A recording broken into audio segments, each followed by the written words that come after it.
Hello everyone, I'm Rebecca and welcome to this video. Today I'm going to be doing my August wrap-up, and August was like a really good reading month for me. I don't know how many books I read, but I read a lot. I'm going to try to keep this short, but yeah, let's see how it goes with that.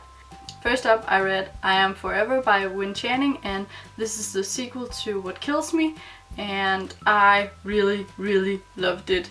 Some of it was very fast-paced, some of it was more world-building, and we discovered a lot of things, and I'm not going to tell you a whole lot because, well, spoilers for the first book, but I really recommend you read it. The first book, What Kills Me, is free on ebooks, so no reason to not give it a chance. Next up, I read The Dove by Kody Keplinger, and I also really love this. This is about Bianca, who finds out that she's the Dove of her friend group, and Dove stands for Designated Ugly Fat Friend. This is about her trying to kind of figure out what it means to be a Dove and that everyone's a Dove, and then she kind of starts to have something with this guy called Wesley that she actually doesn't like in the beginning, and kind of just uses him in the beginning, and it's very good, and I don't want to spoil anything.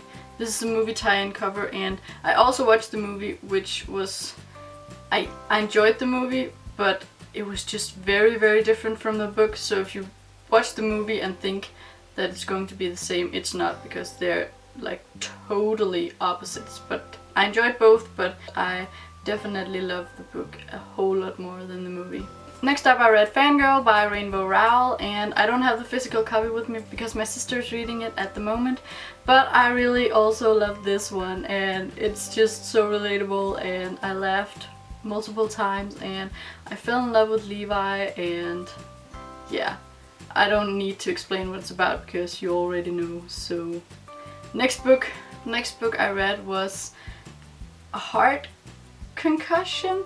I think that's how you translate it. It was written in Norwegian originally, and then I read the Danish translation. It's by Ingrid Sandnes, and I really enjoyed it. It's a bunch of little essays. It's a bunch of little essays about growing up and becoming an adult, and I really enjoyed it. And I don't think that's translated into English, but if you can understand Norwegian or Danish, definitely give it a try because I really enjoyed it. Next up, I read the first book in the Progeny of God series by Jeffrey Storm, and this is Verdum Destiny, and it's the first book, as I said, and I really enjoyed it. This is kind of like a mix between fantasy and sci-fi, and it's about this boy called Grayson who has green eyes when everyone else has brown eyes, and he finds out that these green eyes actually mean something important. And I'm not gonna say anymore because I made a review, and I'm gonna link it down below for you to check out. But highly recommended.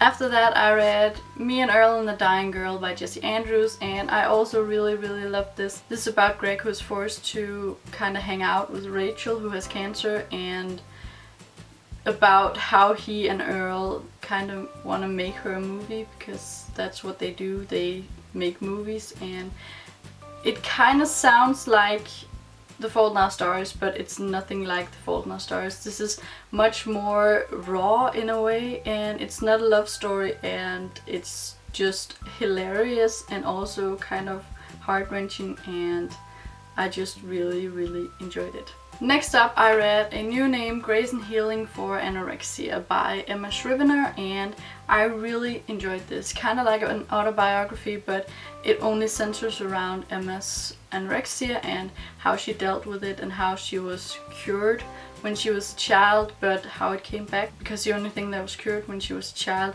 was that she put on weight again, and how everything about anorexia affected her and affected those around her, and it was really moving, and I think it's a great read and an important read. Anorexia is such a horrible thing, and we need to learn more about it to help others deal with it. And whether you've had anorexia or know someone who have anorexia or not know anything, I think it's an important read and I would really recommend it. This is the Danish version of it, but it's originally written in English, so yeah, go read it. The next 15 books I read, I know that sounds crazy, but they are all by the same author, and an author that I hadn't read before, and that author is Roald Dahl. I bought this box set of 15 books, and when I started, I just couldn't stop again, so I just read 15 of his books like back to back, and I enjoyed every single one of them. And the first one I read was the BFG, and all of these books are illustrated by Quentin Blake, and I love his illustrations. They're really, really good. I just wanted to throw that in there as well. And this book is just adorable. This is about the big friendly giant, the BFG, and how he meets this little girl, and she sees him and is just overwhelmed because he's a giant, and how they try to stop other giants from eating people and instead give them good dreams. And I just thought that this was so adorable, and this is the first Roald Dahl book and I absolutely love his books. Next up I read Matilda, also by Roald Dahl, also illustrated by Quentin Blake. I'm gonna stop saying who they're written by and who illustrated them because yeah, they're all written by Roald Dahl and all illustrated by Quentin Blake, and I absolutely love this. This is definitely one of my favorite Roald Dahl books. And yeah, you probably already know what Matilda is about. I also watched the movie, which was also adorable. Next up I read SEO Trat, which is just like a really, really thin book, and also love this one. This is about an old man and an old woman, and the old man likes the old woman, and there's this whole thing with a turtle or a tortoise, and it's just adorable. Next up I read George's Marvelous Medicine, which is about George making this really weird medicine for his grandma because she's a horrible person, so he kind of want to take revenge on her for being annoying and for being horrible to him. So he just mixes everything in the house and gives it to her, and funny results come out of it. Next up I read Charlie and the Chocolate Factory, and I loved this. I had seen the 2005 movie with Freddie Highmore and Johnny Depp, and directed by Tim Burton, and I had absolutely loved the movie and watched it a couple times, and then I read the book, and the book is so good, and I rewatched the movie because I just wanted to, and I also watched the older movie version, which is just called Willy Wonka and the Chocolate Factory, and I don't know, I feel like Tim Burton's version is actually closer to the book in a lot of ways, even though he added the flashbacks and stuff with Willy Wonka's father, but I actually really enjoyed that addition to the story. So yeah, definitely love the Tim Burton version more than the old version, but the book is so good, and the book is definitely, in my opinion, better than the movies, and I loved it.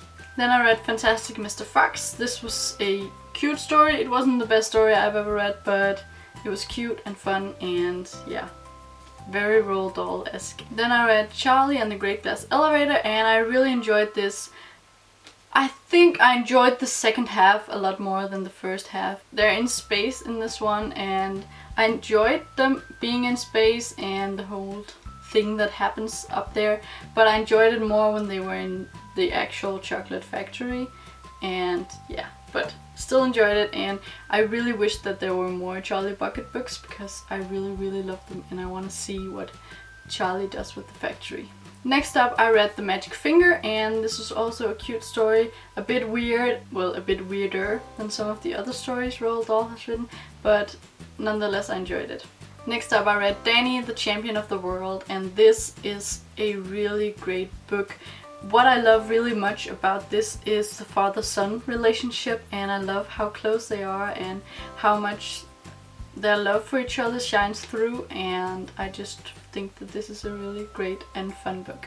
Next up I read The Twits, and yeah, I enjoyed this book. Again, not one of my favorites, but still it was a fun, quick read because yeah, it's very skinny and I enjoyed it. Next up I read The Witches, and really enjoyed this one. I loved Roald Dahl's perspective on witches and how he describes how witches look like in real life and what they do, and I just think that it was really interesting, like kind of having his perspective on witches, and I really enjoyed it. Next up I read The Giraffe and the Pelly and Me, and this was a cute story. It wasn't one that I'll remember forever, but I think that one of the really adorable things is that Roald Dahl connects his book in certain ways. Like you can find little things that connected to another book, and in this one it's the Willy Wonka candy that they eat, and I just find that very, very adorable that there's this connection. Next up I read James and the Giant Peach, and an adorable story, and I actually found this kind of funny because some insects in this are being blown up to human size, and they're all very adorable and very sweet, so yeah, really enjoyed it. The next two books are kind of like autobiographies, but Roald Dahl doesn't think they're autobiographies.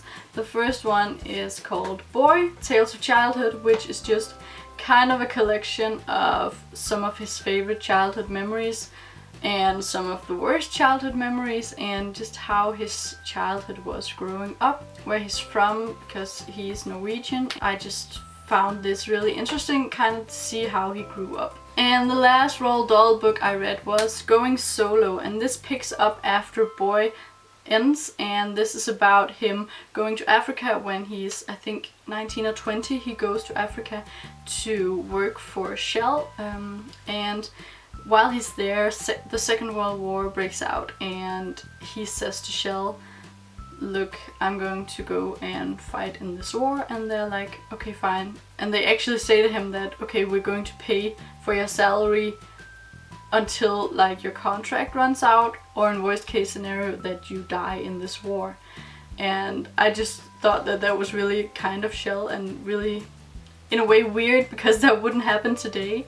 And he goes off and is being educated to become a pilot, and he has this really nasty crash with his plane, and everything in this story is just so raw. I've never read about anyone who was actually in the war, and from their perspective it's more, there are a lot more of people affected by the war than there are by those who are actually in the war.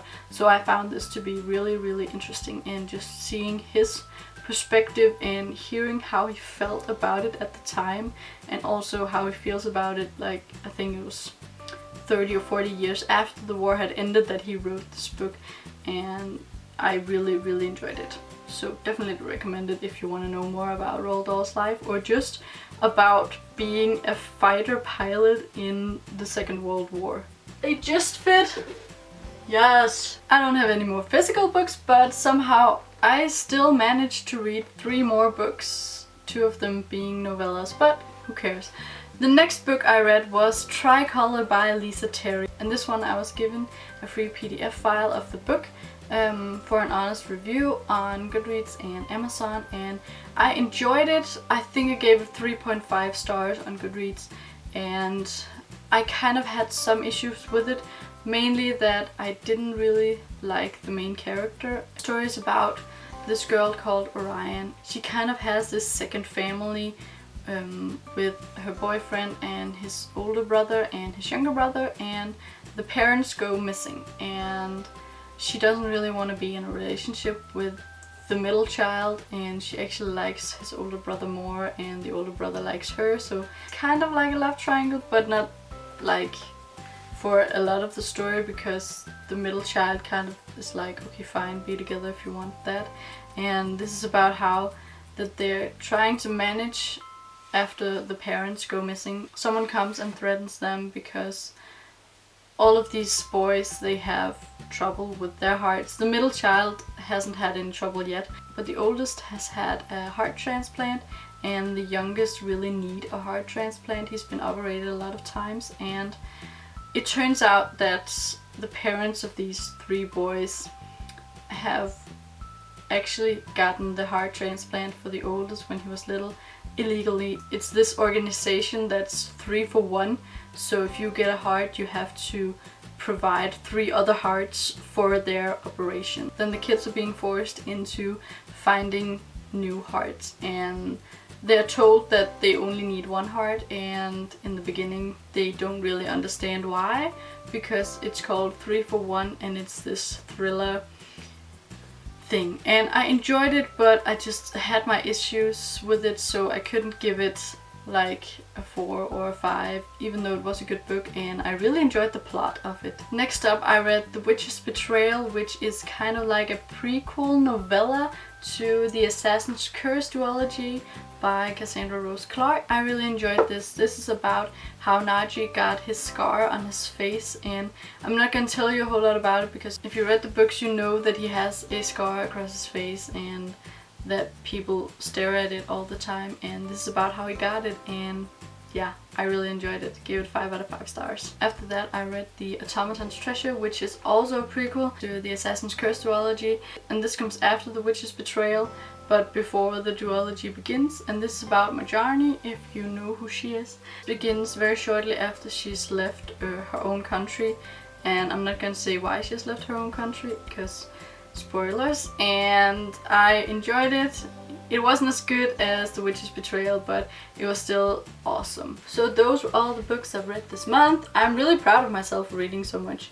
I don't know how it happened, but all of a sudden I've just read a whole bunch of books, and yeah, I love them. Some of them I love, some of them I just enjoyed, but books! I really hope you enjoyed this video. If you did, please give it a thumbs up and subscribe, and hopefully I'll see you next time. Bye bye.